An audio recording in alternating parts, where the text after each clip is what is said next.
Buenas noches. Uy, ¿dónde me siento? Acá. Es que está todavía a la disposición del esquema previo. Nos acompaña la compañera. Gracias. Por favor. Gracias. Muy buenas noches. ¿Qué tal? ¿Cómo estamos, Bianca? Hoy son es lunes 4 de mayo, son las 19:01 horas. Estamos en la Ciudad de México, en el Palacio Nacional, y vamos a iniciar la conferencia de prensa diaria sobre la situación de la pandemia de COVID, la enfermedad causada por el nuevo coronavirus SARS-CoV-2. Hoy vamos a tener dos elementos principales. El primero es el informe técnico diario que presentará el doctor José Luis Alomía, director general de epidemiología. Y el segundo, que nos da mucho gusto recibirla aquí, nos lo presentará Leila Acosta Miranda, quien es técnica en atención y orientación al derechohabiente del Instituto Mexicano del Seguro Social. Leila Acosta ha colaborado en distintas unidades médicas del instituto, y su buen desempeño hizo que colaborara también en la apertura del Centro de Canje de Medicamentos, y posteriormente participó en la primera clínica de mama que se estableció en el país en el Instituto Mexicano del Seguro Social. Y hoy nos va a comentar precisamente de esta inquietud que ha habido en los últimos pocos días sobre el esquema de comunicación con las y los pacientes y las familias, que es un aspecto muy importante. Esta misma mañana lo preguntaban, y con justa razón, sobre qué protocolos existen. Pues hoy Leila Acosta nos va a explicar esto. Muy bienvenida, Leila. Muchas gracias, buenas tardes. Gracias. Y posteriormente pasamos a preguntas y respuestas, y todo lo que ustedes quieran preguntar será muy bienvenido. Doctora Alomía, por favor. Claro que sí, con mucho gusto, señor secretario.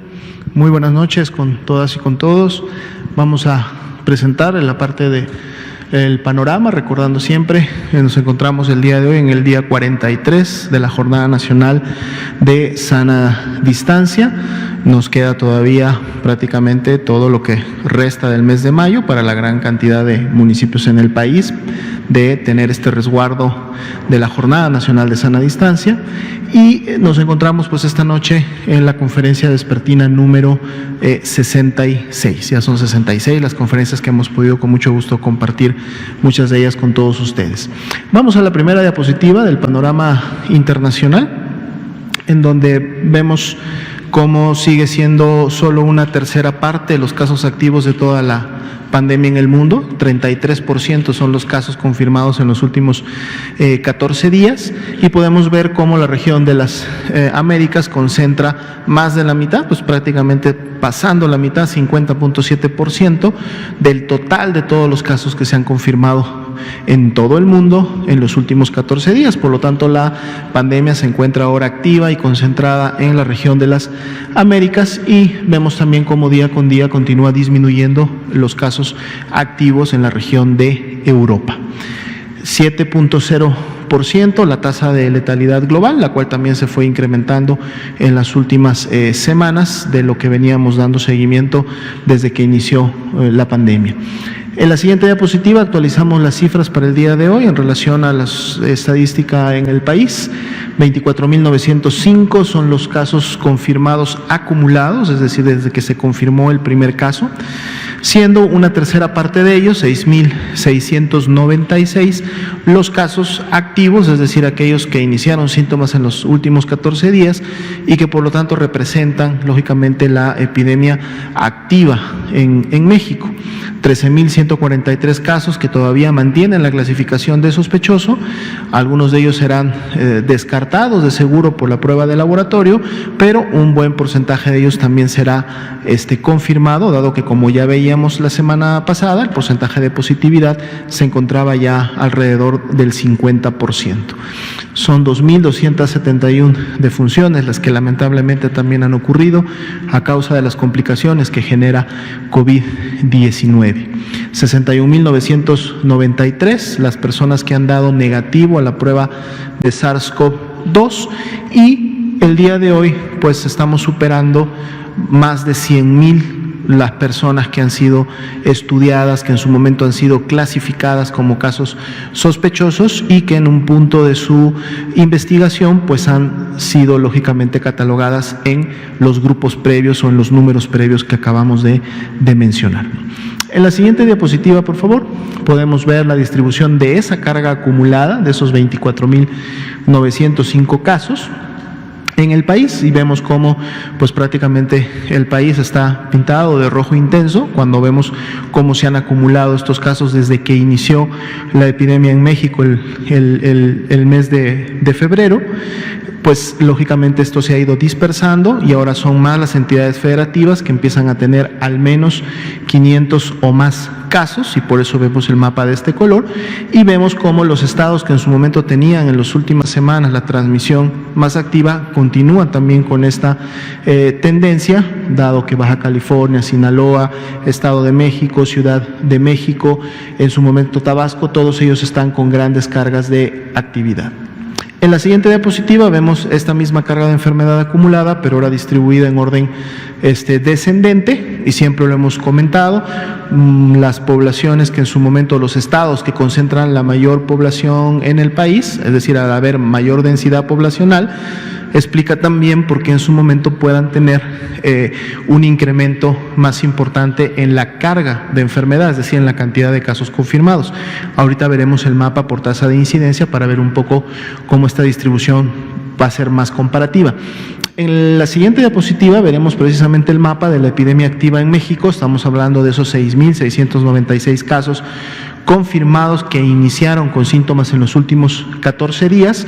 Veíamos en semanas previas el mapa un poco más claro, con más verdes. Ahora ya empezamos a ver, si no rojos intensos como lo veíamos en el anterior, pero vemos cómo ya más entidades federativas se empiezan a pintar de color naranja, lo que quiere decir que ya han superado la barrera de los 100 casos, cada uno de ellos. Entonces, y es la epidemia activa, son los que están en los últimos 14 días. Estamos precisamente ahora en fase 3, en esa subida de la curva epidémica, que además, como se ha expuesto en muchas ocasiones, no sucede al mismo momento en todas las entidades federativas, sino que depende de cuándo iniciaron cada una de las entidades con su transmisión, cómo en su momento se aplicaron las medidas, las intervenciones de sana distancia, y esto lógicamente genera también una diferencia en el tiempo de presentación de cada una. Por eso algunas están ya con brotes importantes o inclusive llegando al acme, al pico de la curva epidémica, mientras que otras van todavía iniciando el ascenso correspondiente. Las entidades que vemos en verde, muy probablemente en unas semanas más, también estarán presentando este comportamiento. En la siguiente diapositiva veremos la misma distribución en orden descendente para que ustedes puedan tener los datos totales y el orden cómo se dan de carga de enfermedad. Ahora sí, en la siguiente diapositiva vemos la tasa de incidencia acumulada por cada 100.000 habitantes, 5.23 para todo el territorio nacional, pero esta se distribuye dependiendo de cada entidad federativa y dependiendo de la cantidad de personas que residan en cada una de estas entidades federativas. Seguimos viendo siempre los colores más intensos o los verdes más oscuros en este caso, en entidades federativas que están en la península, en el centro del país, y las que se encuentran en el noroeste específicamente del territorio. Sin embargo, veremos cómo también ya otros estados empiezan a tener una coloración un poco más oscura, y serán las que posiblemente en las siguientes semanas pudieran estar llegando a los niveles de estas otras entidades que también en su momento, en unas semanas más, pudieran estar ya iniciando o ya encontrándose en la parte descendente de la curva epidémica para su entidad correspondiente. En la siguiente diapositiva vemos también cómo en su momento se ordenan de manera descendente por tasa de incidencia, tasas de incidencia que van desde un 20 por 100,000 habitantes hasta entidades federativas que todavía tienen una transmisión muy baja, que están ligeramente bordeando el 1 o el 2 por cada 100,000 habitantes de su entidad. En la siguiente diapositiva vamos a ver ahora sí la distribución por fecha de ocurrencia, por fecha en la que ocurrió la defunción, de cómo se han estado presentando. Podemos ver una clara tendencia ascendente, al menos hasta el 24, 25 de abril. Esta tendencia se ha mantenido. En la semana pasada veíamos que esta tendencia se presentaba hasta el 15, 16 de abril, pero ahora que los casos se siguen acumulando, las defunciones siguen sucediendo, pues vemos que esta tendencia continúa todavía siendo ascendente, más allá de que se van registrando en la medida de que en su momento van ocurriendo cada una de estas defunciones. Siempre resaltamos el color naranja claro que está sobre las barras azules, porque esas fracciones significan personas que lamentablemente han fallecido, pero que todavía no tienen un resultado confirmatorio a SARS-CoV-2, pero que en su momento de darse este resultado, entonces la cantidad total de defunciones, es decir, la barra apilada, pues podría seguir marcando en su momento estas tendencias que estamos comentando. En la siguiente diapositiva tenemos la misma distribución, solamente que esta distribución ahora va por entidad federativa, y entonces también podemos ver en qué entidades federativas hay defunciones sospechosas que podrían incrementar, por lo tanto, la estadística de cada una de ellas. En la siguiente diapositiva podemos ver la curva epidémica. Igual la presentamos siempre con casos confirmados y con casos sospechosos. Los sospechosos siguen siendo el naranja claro, los confirmados son ahora el color guinda o rojo oscuro, y los apilamos, es decir, están para cada una de las fechas de inicio de síntomas, están tanto los confirmados como los sospechosos, para que podamos notar también cómo, cuando en su momento los sospechosos continúen confirmándose, cómo esa tendencia continúa también siendo ascendente, y esto en un momento representa precisamente esa porción de la curva epidémica que en este caso a nivel nacional continúa en ascenso.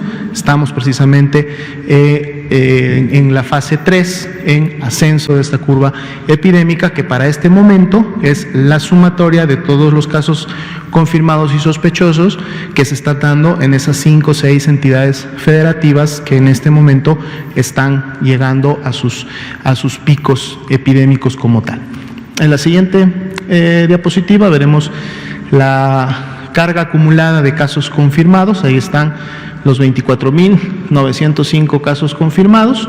Fueron 1.434 casos los que se confirmaron del día de ayer para hoy, lo cual representó un incremento del 6.1%, y en la parte inferior, en lo que son las barras de color naranja, podemos un poco notar la tendencia de cómo se ha estado comportando día con día la cantidad de casos confirmados.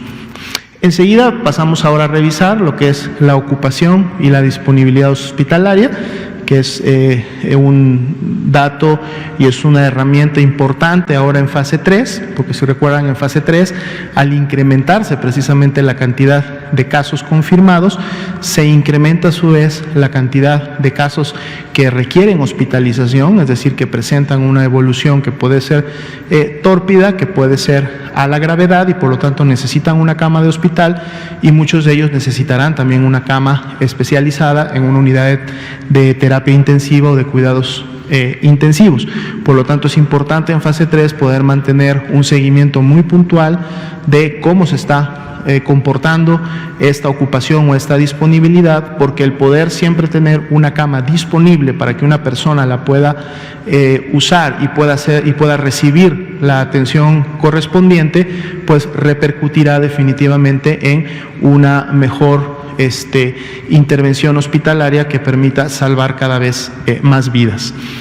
En el corte del día de ayer, recordando que estos son cortes completos, es decir, desde las 00 horas de un día hasta las 23:59 de ese mismo día, este es el corte del 3 de mayo precisamente, y en el corte del 3 de mayo el reporte dice que existían 13.387 camas disponibles para hospitalización de pacientes con infección respiratoria aguda grave que no necesitaban todavía un ventilador. Estamos hablando de camas de hospitalización general, pacientes que sí han tenido algún signo de alarma, alguna complicación, pero que aún así todavía la función respiratoria está bien, está conservada, y entonces pueden ser atendidos en una cama de hospitalización general.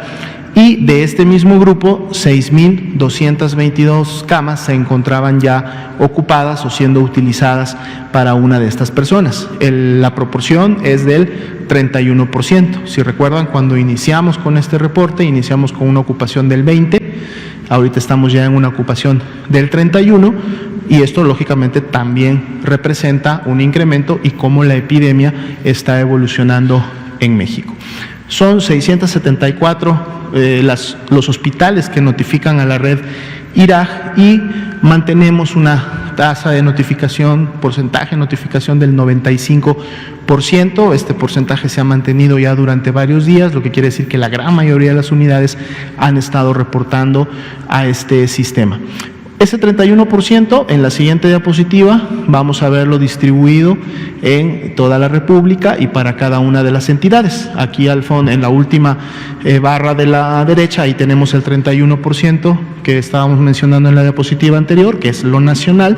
Pero entonces ahora, dependiendo de cada entidad federativa, vean cómo cambia el porcentaje de ocupación. La Ciudad de México vuelve a tener un incremento nuevamente del día de ayer, ahora es del 69%, es decir, la gran cantidad de sus camas para hospitalización general ya se encuentran ocupadas, y lógicamente este porcentaje se va a mover en función de las altas que se estén dando, es decir, las personas que dejen de ocupar esas camas, pero más importante, las personas nuevas que llegarán con una infección respiratoria aguda grave, y si ese balance no es el ideal y son más las que van llegando, pues lógicamente el porcentaje se irá incrementando. También Baja California, el Estado de México, Sinaloa y Quintana Roo, prácticamente cerca o por encima de un 40% de esta ocupación. Vemos al final estados que todavía no tienen un porcentaje importante de ocupación, y que eso es completamente congruente y comparable con el momento de su epidemia que están en este momento teniendo. En la siguiente diapositiva ahora veremos la distribución de la disponibilidad y ocupación, pero ahora sí de las camas con ventilador, es decir, aquellas que están especializadas para atender pacientes con falla respiratoria y que se consideran los más críticos en esta epidemia. Ciudad de México, 61% de ocupación, Sinaloa 58%, Baja California 48%, Estado de México 44%. Serían esos cuatro las entidades federativas que están por encima del 40% de su ocupación, y que además han estado incrementándose en los últimos días, recordando que son precisamente estos estados los que en este momento se encuentran, como decíamos al principio, y comparándolos también con los mapas y con las otras barras, si recuerdan, son los mismos estados que en su momento tienen la mayor tasa de incidencia, la mayor carga de enfermedad y por lo tanto también la mayor ocupación. Entonces todos estos sistemas se complementan y ayudan en el día a día a poder estar tomando las decisiones que se requiere para que la población pueda atender la atención necesaria. Esa sería la actualización, subsecretario, del día de hoy. Muchas gracias, doctora Lumía. Vamos a continuación, y antes de darle la palabra a nuestra apreciada colega Leila Acosta, vamos a transmitir un pequeño video también preparado por el Instituto Mexicano del Seguro Social, en donde la maestra Ivonne Núñez González, coordinadora de programas de trabajo social en la Coordinación de Atención Integral del segundo nivel de atención, nos comentará precisamente sobre las distintas intervenciones que hay de cercanía y comunicación con las y los derechohabientes. El Instituto Mexicano del Seguro Social está consciente de la necesidad que tienen los familiares para contar con el estado de salud de su paciente que ingresa al hospital por COVID-19. Vamos a contar con una área temporal de informes a familiares. No van a poder ingresar, van a estar fuera del hospital, y estas áreas son temporales, ¿sí?, para la atención exclusivamente para el familiar. Se les va a proporcionar el estado de salud del paciente, y nuestras compañeras técnicas de orientación y atención al derechohabiente les podrá dar la información en horarios diurnos del estado de salud de su paciente. Está ya en disposición en cada uno de los hospitales. Tengamos la seguridad que nos van a estar llegando en los turnos diurnos el estado de salud de su paciente puntualmente, y quedémonos tranquilos, vamos a estar bien porque vamos a estar en compañía del equipo de salud y el equipo profesional que nos van a estar dirigiendo en qué momento nuestro paciente va a continuar o se va de alta a su domicilio. El IMSS está contigo y te va a estar acompañando en cada momento, y ten la seguridad que los profesionales de salud están muy al pendiente de que tengas toda la información que tú necesitas, que tú quieres, para que también estés tranquilo en tu domicilio. Gobierno de México. Gracias, maestra Ivonne Núñez González. Le pedimos ahora sí a nuestra compañera Leila Acosta si nos comenta. Muy buenas tardes. Mi nombre es Leila Acosta Quiero usar Miranda. el micrófono. Gracias. Porque va la grabación.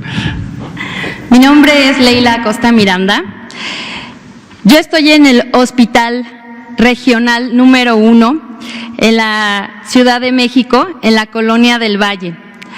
Soy técnica en atención y orientación al derechohabiente. Los usuarios nos conocen como TAOT porque es la abreviación de nuestra categoría, técnicas en atención y orientación al derechohabiente. Nosotros somos el enlace entre la unidad médica y los usuarios. Buscamos atender de manera pronta, eficiente y oportuna todas las solicitudes de las cuales ellos nos piden. Hacemos peticiones, hacemos gestiones, otorgamos información, y hoy por hoy el Instituto Mexicano del Seguro Social ha creado mecanismos de información basándose y respaldándose en la tecnología para que por medio de estos los usuarios o los familiares de pacientes COVID puedan tener acceso a esa información. Nosotros manejamos diversos protocolos como son los de buen trato, mucha capacitación sobre ahora el COVID-19. También tratamos de capacitar a otras personas, a familiares, a pacientes sobre el correcto lavado de manos, sobre la sana distancia y sobre el efectuar todos los protocolos para salvaguardar su integridad y su salud. El IMSS ha generado 3 mecanismos muy importantes con los cuales los usuarios o los familiares de pacientes COVID-19 pueden acercarse y contar con ellos. Se generó un número, el cual es 800-623-2323 con la opción número 1. De esta forma, el familiar podrá llamar a ese número y recibir la información en tiempo oportuno, veraz, de su familiar. Repito, 800-623-2323, opción número 1. También tenemos la forma de canalizar esa información vía correo electrónico. El instituto generó el correo electrónico que se escribe como atender, pero sin la segunda E, atender, atender sin la segunda E, @ims.gov.mx. Repito, atender como atender sin la segunda E, @ims.gov.mx. También se han designado unas áreas temporales en donde los familiares podrán acudir. Estas áreas están afuera de las instalaciones del hospital y de manera organizada pueden pasar a nuestra área de atención y orientación al derechohabiente para solicitar información sobre su paciente. Pero lo ideal es que usted desde su casa se pueda comunicar como familiar con nosotros vía email o vía telefónica para que de esa forma salvaguardar su salud y la de los ciudadanos. Así también les recordamos que salvaguardar la salud del personal que labora con nosotros. Es muy importante todo esto y que usted siga manteniendo el esquema de quedarse en su casa. En algunos casos, por ejemplo, con las personas o los menores de edad, lo que se está haciendo es que se designa un tutor o el padre para que pueda acudir al hospital y estar cercano a su familiar menor de edad. ¿Qué se hace? Se le da un equipo personal de protección, se le muestra y se le enseña cómo usarlo, cómo desecharlo y cómo mantenerse seguro y resguardado dentro de estas mismas instalaciones. Las personas nos conocen, nos reconocen. Normalmente nosotros estamos así, yo vengo tal cual de mi hospital con mi uniforme, ese es mi uniforme azul marino, mi camisa blanca y utilizamos estas mascadas. Pero en este momento de contingencia, las mascadas no las estamos utilizando porque estas pueden generar un nido de infección. Estamos utilizando únicamente nuestra camisa blanca y nuestro chaleco azul. Las personas pueden acercarse con nosotros, pueden llamarnos, nosotros siempre estamos para servirles, siempre apegadas al protocolo del buen trato, somos esa mano amiga, esa cara amable del instituto. Estamos en las entradas de todos los hospitales de contingencia, todos los hospitales COVID-19. Nuestro módulo está siempre en la entrada principal, caracterizado por el color verde con blanco. Estamos siempre para servirles, para ayudar a los usuarios, a la población, a la ciudadanía. Muchas gracias. Muchas gracias, Leila Costa Miranda, técnica en atención y orientación al derechohabiente en el Instituto Mexicano del Seguro Social. Vamos a abrir ahora preguntas y respuestas. Bianca Aguirre, Notimex, adelante, por favor. Blanca, a la vez. Gracias, buenas noches. Usted. Por favor, pues obviamente esta semana pues es muy difícil, viene el pico más alto de contagios. Quiero saber, por favor, doctor, qué va a pasar a nivel nacional, obviamente, del 6 al 10 de mayo se van a tomar nuevas medidas y es que hoy no sé qué pasó, pero al menos en la Ciudad de México se vio muchísima gente, ya lo comentaban en la conferencia anterior, muchísima gente también en los bancos afuera. ¿Qué va a pasar? Muchas gracias. Muchas gracias, Bianca Aguirre de Notimex. Efectivamente, esto nos da la oportunidad de recordar que la Jornada Nacional de Sana Distancia es un paquete de intervenciones destinadas a reducir la cantidad de contagios de esta enfermedad COVID, esta enfermedad que se transmite por vía respiratoria cuando hablamos, estornudamos, tosemos, gritamos o cantamos y estamos demasiado cerca de otra persona que puede estar en capacidad de ser contagiada. La persona que tiene la infección, que tiene la enfermedad COVID, si proyecta sobre otra persona las secreciones respiratorias que salen por nariz, por boca principalmente, y que llevan los virus, pueden llegarle a la otra persona en ojos, nariz y boca, y entonces causarle el contagio. También se transmite por las manos, cuando estornudamos en las manos, achú, en vez de hacerlo sobre el ángulo del codo, esta mano se queda contaminada con los virus y si se la damos a otra persona, esa persona se lleva los virus a la mano y al tocarse los ojos, la nariz o la boca, se lleva los virus. Por esa razón, esta Jornada Nacional de Sana Distancia tiene 3 intervenciones, empezó el 23 de marzo y consisten en suspender temporalmente todas las actividades laborales, es decir, todos los trabajos en los sectores público, social y privado que no sean esenciales. Y se ha dispuesto una lista específica de cuáles son esenciales y la gran mayoría no lo son. Lo segundo es la suspensión temporal del ciclo escolar o de las escuelas en todos los niveles educativos, en todo el territorio nacional, y esto también es parte del distanciamiento social o sana distancia. Y lo tercero es no salir a la calle, y esto lo hemos resumido una y otra vez con esta frase: quédate en casa, quédate en casa. Es una recomendación general para todas las personas que vivimos en México. Quédate en casa solamente que tengas que realizar algo que es indispensable, que no se puede aplazar, cómo conseguir alimentos, cómo asistir a otra persona en necesidad. Entonces sal de casa, pero no lo hagas para una actividad que no tiene una urgencia de realizarse. Hemos estado monitoreando la movilidad en el espacio público. ¿Qué quiere decir movilidad en el espacio público?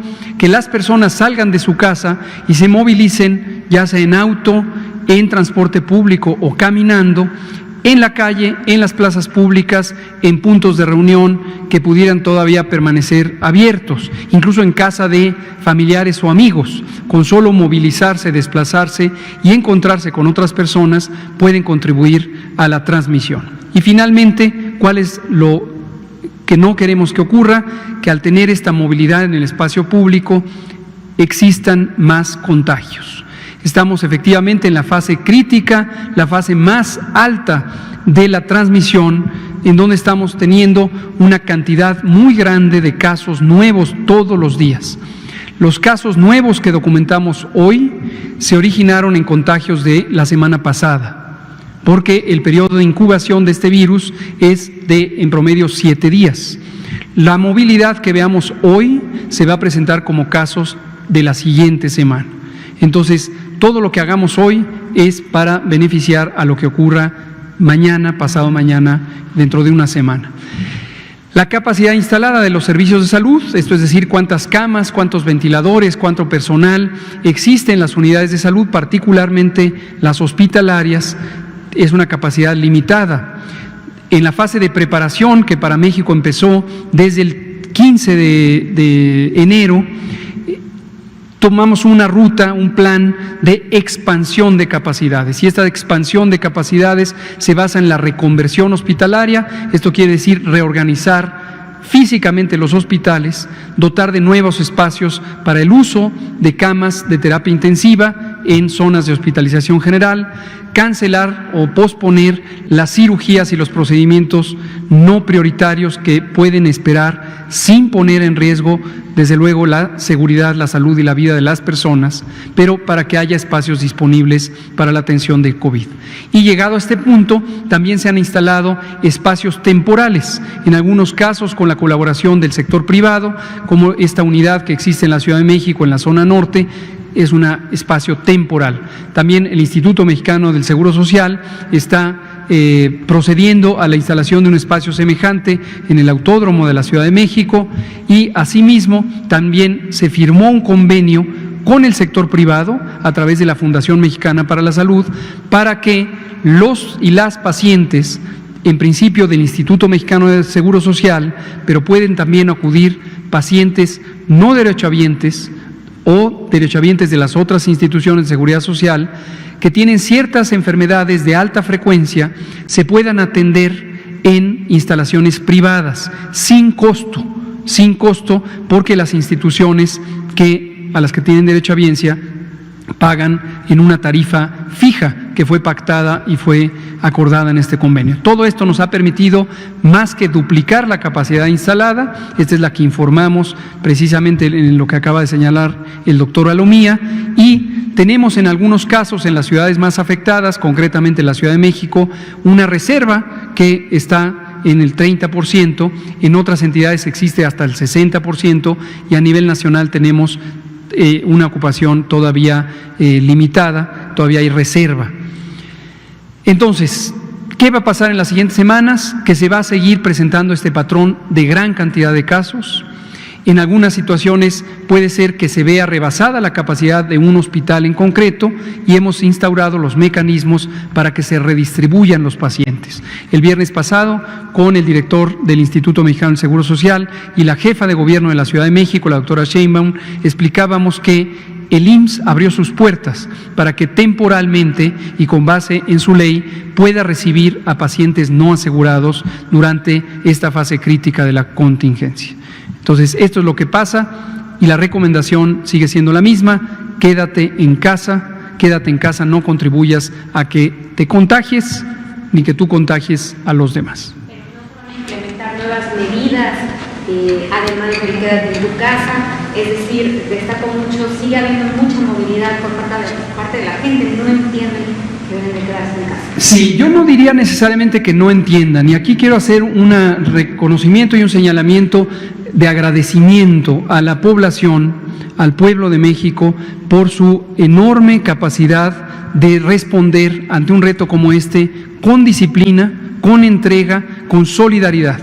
No olvidemos, esto lo hemos dicho también desde el principio, México es un país que tiene condiciones sociales y económicas adversas. Es un país donde la mitad de la población vive en condiciones de pobreza. Entonces, lo que vimos en algún momento por las noticias, lo que ocurrió en los países europeos, en donde se usó la fuerza pública como un mecanismo de coerción para inducir a que los ciudadanos se quedaran en casa, desde el principio nos pareció inconveniente en México. Lo hemos dicho, lo seguimos diciendo, aún en este momento de mayor transmisión, no tenemos plan alguno de militarizar la respuesta de salud pública. No se va a implantar toques de queda, estados de excepción, ni se va a usar la fuerza pública como mecanismo de coerción. Las intervenciones de salud pública que diseñó el Gobierno de México fueron cuidadosamente analizadas para que restringieran las actividades que hacen que las personas salgan de casa. Una persona en general puede salir por muchas razones de la casa, pero hay 3 que son las principales: trabajo, escuela o recreación. Entonces, al prohibir o restringir o suspender por un acto de ley temporalmente estas actividades, logramos una enorme desmovilización fuera del espacio público.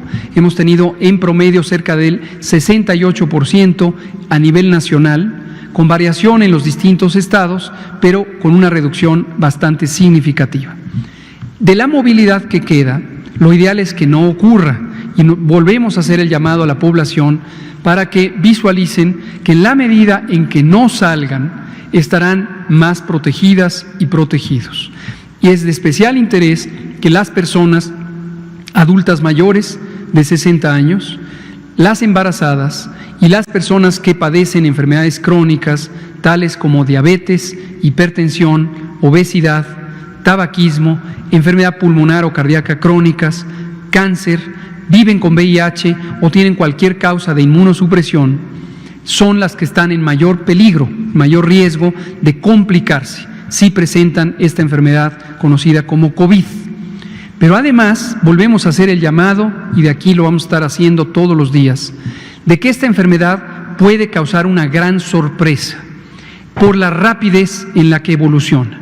Puede ser que hoy por la mañana una persona tenga las primeras manifestaciones, que tenga fiebre, tos, dolor de garganta, dolor de cuerpo o de articulaciones, malestar general, escurrimiento de la nariz, enrojecimiento de los ojos, que son los signos más comunes del COVID. Y COVID empieza en una forma leve, que es con estas manifestaciones, pero ninguna otra alteración.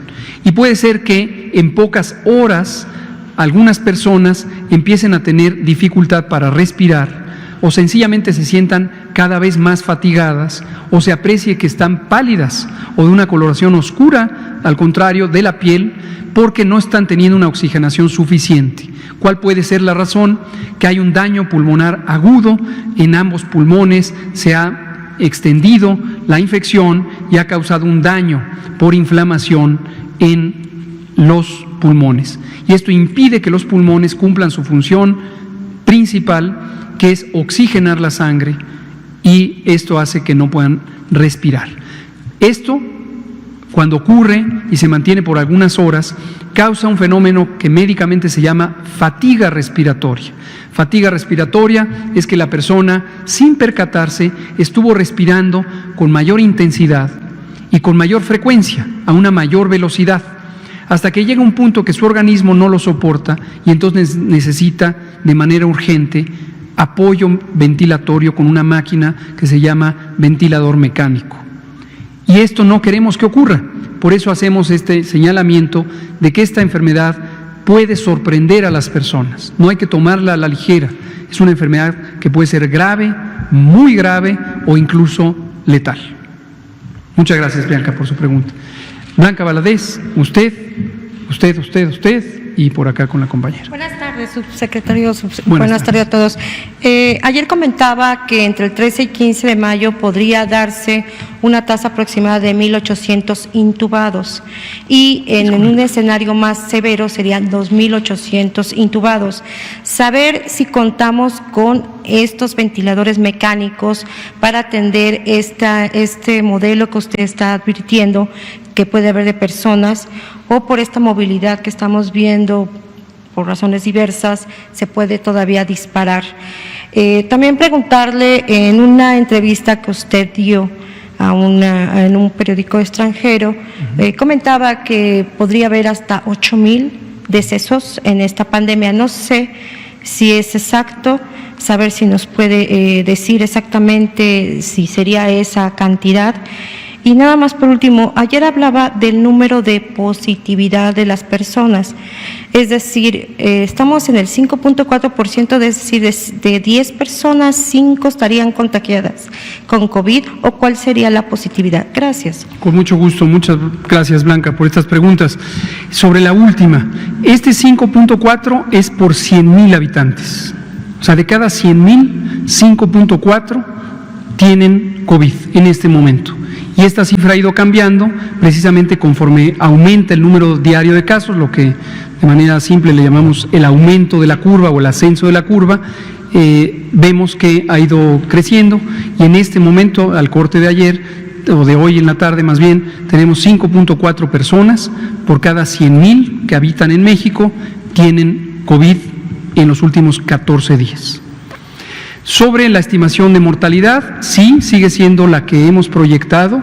Ahorita, como pudieron ver, tenemos 2,271 personas que han perdido la vida por COVID y estamos justo en el punto, cerca del punto medio de la curva epidémica. En el descenso de la curva podemos tener las otras más o menos 2,000 o 3,000 y con ello ya tendríamos casi 6,000. O un poquito 5,271, si lo ponemos nada más así, simplemente agregar 3,000 más. La proyección consideró una oleada epidémica más extensa en distintas ciudades. Y en la última semana hemos compartido esta noticia positiva de que no solo por observación directa, como lo hemos venido documentando todos los días, sino también por las proyecciones matemáticas, se aprecia que algunas ciudades ya están en la parte de declive. Cancún, por ejemplo, que hace unos días anunciamos que estaba en el punto medio, en este momento parece estar ya en una tendencia hacia abajo. Ahora, muy importante, esto no quiere decir que ya se pueden suspender las medidas de sana distancia. Si lo hiciéramos en este momento, tendríamos el grave peligro de que reemerja la epidemia, En la medida en que todavía existen personas infectadas, personas con enfermedad, estas pueden transmitir a otras personas, causar contagios y en un promedio de 7 días después manifestarse como una reemergencia local de la epidemia, ¿no? ¿Y su primera pregunta? Tenía que ver con los ventiladores. Ventiladores. Muchas gracias. Efectivamente, de las predicciones o proyecciones matemáticas, tenemos que en el punto medio de la epidemia, que se ha estimado que podría ocurrir el 6 para la ocurrencia de casos, el 6 de mayo, y 15 días después del punto máximo de personas hospitalizadas en terapia intensiva, hemos considerado que llegaríamos a tener 1,800 personas hospitalizadas en terapia intensiva. ¿Cuál es la explicación de esta diferencia de fechas? Que los casos ocurren hoy, tienen un periodo de enfermedad, luego pueden agravarse, se hospitalizan y ya hospitalizadas pueden durar en promedio 10 días en hospitalización. Por eso el punto máximo de contagios o de casos nuevos diarios está en promedio unos 12 o 13 días detrás del punto de máxima ocupación de las terapias intensivas. Ahora, esta es la predicción media, pero como usted bien señala, tenemos un intervalo donde tenemos una situación de una probabilidad de estimación del 90% que nos llevaría a considerar escenarios menos probables y un número mayor de casos, cerca de 2,800, o sea, 1,000 más. Nosotros hemos considerado desde el inicio los escenarios más retadores, más difíciles, y entonces se ha hecho esta reorganización de los hospitales y en el caso concreto de los ventiladores, distintas intervenciones, compra de nuevos equipos, hemos tenido también reparación. Esto es impresionante. En México teníamos documentados, o más concretamente no estaban documentados, los documentamos, más de 1,800 ventiladores mecánicos que estaban en desuso en los distintos hospitales del país porque no se habían reparado. Y resultó que más del 67% de ellos eran reparables y había que cambiarles un foquito, una palanquita, un botón, un transistor, una pieza.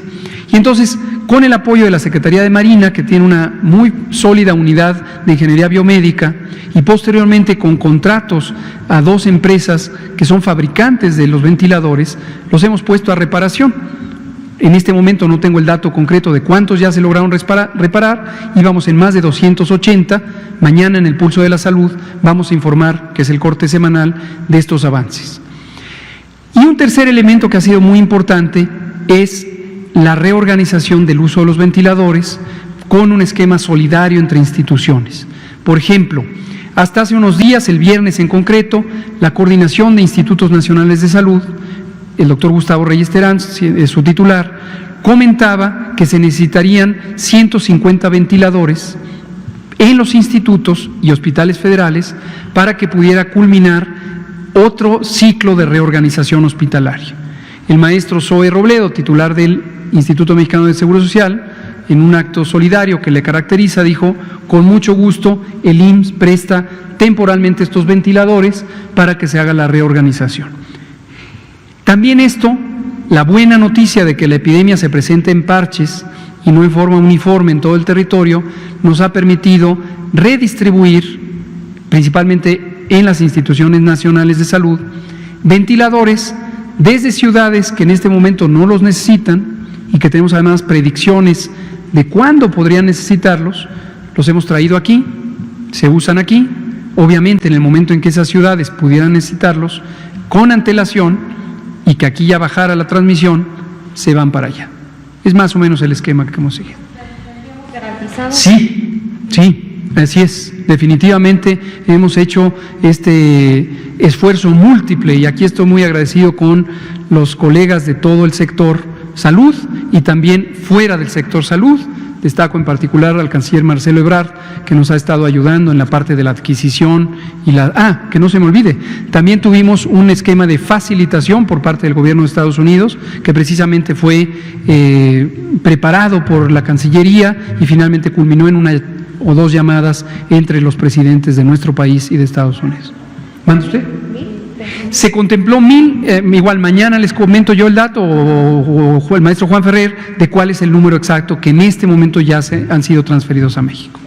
Muchas gracias. Está usted, luego los 2 compañeros, el compañero, y si nos da tiempo, la compañera. Buenas noches, Lisbeth Álvarez, del diario Basta, del Grupo Cantón. Mi pregunta es para la técnica Leila Costa. ¿Nos podría dar más información? Es decir, los números telefónicos, el que nos dio, las personas, de qué hora a qué hora pueden llamar, estos lugares donde ustedes están físicamente también, a qué horas ellos pueden acudir, y del buen trato, ¿a qué nos estamos refiriendo? Lo digo porque pues las personas están preocupadas por su familiar enfermo, constantemente quieren saber qué está pasando con él, ¿no? Entonces quizá sin querer a lo mejor reciben una mala contestación o no sé, también ustedes están cansados quizá de recibir tantas llamadas. Entonces me gustaría que ahondara más en esa información. Muchas gracias. Con mucho gusto. Los horarios para las llamadas telefónicas son de 8 de la mañana a 8 de la noche, de lunes a viernes, y los fines de semana son de 8 de la mañana a 2 de la tarde. También por correo electrónico va a ser las 24 horas del día. Tenemos el personal que va a estar al tanto de dar esa información.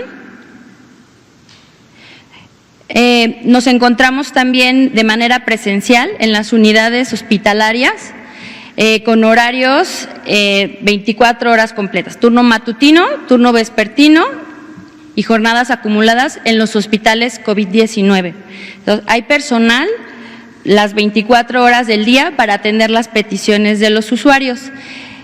Nosotros, es la forma que hemos venido trabajando siempre, no es a raíz de esta contingencia que se generan estos protocolos del buen trato.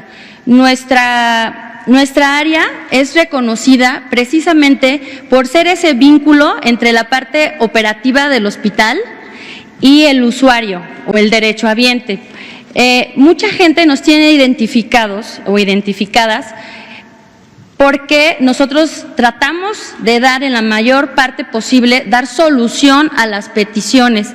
Nos ubican perfectamente y ahora con la contingencia, pues se han generado todos los mecanismos que hablábamos para poder ser certeros, veraces y oportunos con lo que se está solicitando. En el caso de los hospitales COVID, habemos personal las 24 horas y constantemente nuestro protocolo de buen trato trata de diferentes opciones dependiendo cómo acude la persona a nosotros. Hay muchas personas que acuden en un estado preocupado, violento, enojados o tranquilos. Entonces, dependiendo cómo acude la persona, es como nosotros activamos nuestros protocolos de atención para ayudarles y generar esa confianza, esa tranquilidad en todo lo respectivo a la información. Sí. Muchas gracias. Muchas gracias. Gracias. Usted, por favor. Usted. Con respecto al día de ayer, la Secretaría de Economía nos explicaba algunos planes de la estrategia para el regreso, que va a ser en distintas fases. ¿Nos podría detallar algo, en especial en 3 puntos? El tratamiento que la FDA ya aprobó para uso de emergencia, también respecto a las vacunas, si estamos involucrados en los proyectos como Lightspeed para acelerar el procedimiento de las vacunas, y cuál sería su postura con respecto al polémico tema de las pruebas. Con mucho gusto. Sobre vacunas, primero, no soy tan optimista de que tengamos una vacuna pronto. Efectivamente, hay algunas iniciativas en el mundo de investigación para el potencial desarrollo de vacunas, pero nunca se ha visto que una vacuna se logre tener en un periodo sumamente rápido, podríamos hablar de 4 o 5 años. Hoy se ha hablado que con los distintos mecanismos de facilitación que hay entre gobiernos, con la ayuda de, por ejemplo, la Organización Mundial de la Salud, se podría reducir este tiempo quizá a 2 años o 3. Entonces, difícilmente tendríamos la vacuna durante el tiempo relevante de este primer ciclo epidémico. Deseo que así ocurra, por supuesto, pero siendo realistas hay que considerar esto. Sobre la primera pregunta fue... Eso es. FDA son las siglas en inglés de la Agencia de Fármacos y Alimentos, que es la agencia regulatoria, aquí para referencia de la ciudadanía mexicana, es lo equivalente a COFEPRIS en México. COFEPRIS es la Comisión Federal para la Protección contra Riesgos Sanitarios y es la agencia gubernamental que se encarga de regular precisamente la autorización de el uso de nuevos fármacos en un territorio. En el caso que se relata de la FDA es en Estados Unidos. La FDA, al igual que COFEPRIS, al igual que muchas agencias de regulación sanitaria del mundo, tienen un elemento específico, vamos a llamarle un protocolo, para considerar autorizaciones de emergencia de nuevos productos que pudieran ser prometedores para los tratamientos. Esto no quiere decir, y aquí hay una particularidad, que se aprueban para un uso generalizado fuera de la condición de emergencia. Se establecen los elementos técnicos y legales muy explícitos de que es solamente en los casos de emergencia. En este momento ha habido cerca de 6 o 7 medicamentos que se han considerado como candidatos a tratamiento. Se han mencionado aquí la hidroxicloroquina, la cloroquina, la acitromicina, que son productos ya antiguos que se usaban para otras cosas. Hay también un modulador de la inmunidad. Y también, posiblemente al que usted se está refiriendo, es un antiviral que se llama Remdesivir, y este antiviral recientemente, me parece que fue el viernes, la FDA consideró que podía autorizarlo, que no aprobarlo, hay una pequeña distinción en ello, para su uso durante la emergencia en una condición que se llama uso novedoso compasivo, podríamos llamarle. Ahora, ¿qué quiere decir esto? Que todavía la evidencia científica sobre su utilidad no es concluyente. Y eso, en un momento dado, es importante considerarlo porque no debemos pasar de la evidencia científica inicial al uso generalizado, porque falta mucho por entender si funciona, si es seguro y si en un momento dado ese funcionamiento aplicado a condiciones reales, que son por ejemplo la diversidad de las presentaciones clínicas de los pacientes pudieran llevar a efectividad, es decir, una capacidad de beneficiar en condiciones reales. Esa es la situación que hay con estos productos. Y pruebas, básicamente podemos hacer una nueva sesión sobre pruebas. El estado del arte, la situación actual se resume de la siguiente manera. Tenemos dos grandes grupos de pruebas posibles para COVID. El primer grupo son pruebas que llamamos pruebas moleculares que detectan por distintos mecanismos tecnológicos el material genético del virus, ácido ribonucleico, y con ello permiten identificar la presencia del virus en las secreciones, en los líquidos que se toman, por ejemplo, de la nariz y la garganta. Estas pruebas, su particularidad es que sirven para la fase aguda. La interpretación de esta prueba cuando resulta positiva en una persona en quien se sospecha COVID es que la persona muy probablemente tiene COVID en este momento. Punto y aparte, hay otro grupo de pruebas que se llaman pruebas serológicas, donde el espécimen útil no es las secreciones respiratorias, sino es una muestra de sangre. En la sangre, la parte líquida se llama suero, y este suero se analiza para detectar anticuerpos contra el virus. Estos anticuerpos son la respuesta inmune, o son parte de la respuesta inmune, la respuesta de defensas del organismo humano ante la infección. ¿Cuál es la utilidad de estas pruebas? Documentar la historia de infección en una persona que muy probablemente en el momento en que ya tenga anticuerpos ya superó la infección. Ahora, la gran utilidad de esto es que en su momento nos va a permitir reconocer cuántas personas de la población, o más exactamente qué porcentaje de la población pudo haber tenido la infección y deseablemente desarrolló anticuerpos, y si estos anticuerpos son protectores, saber que está protegida. Ese es gruesamente el tema de las pruebas. Nos da tiempo para una corta pregunta última. Son las 19:56. Pablo Pérez, de Verificado. Y usted va a quedar pendiente. Hablando de este proceso de regreso escalonado, durante este tiempo se volverá al modelo de vigilancia centinela, y de ser así, de detectarse un resurgimiento de contagios en alguna región o estado, ¿a qué medidas se tomarán en consecuencia? Y si esto será dirigido desde la Secretaría de Salud, o habrá algún tipo de independencia o toma de decisiones de los estados también. Muchas gracias, Pablo. Creo que son preguntas muy importantes. Efectivamente, en el cambio entre la escalada o el ascenso de una epidemia, pasamos de la fase 1 a la fase 2 y luego a la fase 3. Y uno podría pensar que después viene la fase 2 y la fase 1, o el análogo. En cierta manera se comporta así en algunas características. Por ejemplo, cuando empieza a disminuir la velocidad de casos por día, puede volverse útil el reactivar un mecanismo de vigilancia eficiente como es la vigilancia centinela. Y también cuando ya se está en la fase final, puede ser útil regresar a las herramientas de contención centradas en casos. Entonces, en cierta manera hay una simetría entre el ascenso y el descenso. Sin embargo, cuando ya se ve en el conjunto del país, son escenarios diferentes, porque, por ejemplo, en el inicio de la curva, en nuestro escenario 1, no teníamos circulación del virus en México. Mientras que ahorita que estemos en la salida, por ejemplo, en las 5 ciudades que ahorita están con transmisión activa, incluyendo la Ciudad de México, en su momento de salida vamos a tener varias otras ciudades con transmisión. Y eso puede cambiar la situación de la probabilidad de que haya reemergencia, ¿no? Entonces, hay particularidades que se tienen que tomar en cuenta, pero también hay similitudes en algunos aspectos. Es la Secretaría de Salud Federal la que es la autoridad sanitaria, junto con el Consejo de Salubridad General a nivel nacional, y en todo momento los gobiernos estatales también son autoridad sanitaria. Entonces, en realidad, las acciones que se determinan se hacen generalmente de común acuerdo, y la Ley General de Salud marca muy claramente las atribuciones que corresponden a cada una de las autoridades sanitarias, las nacionales y las locales.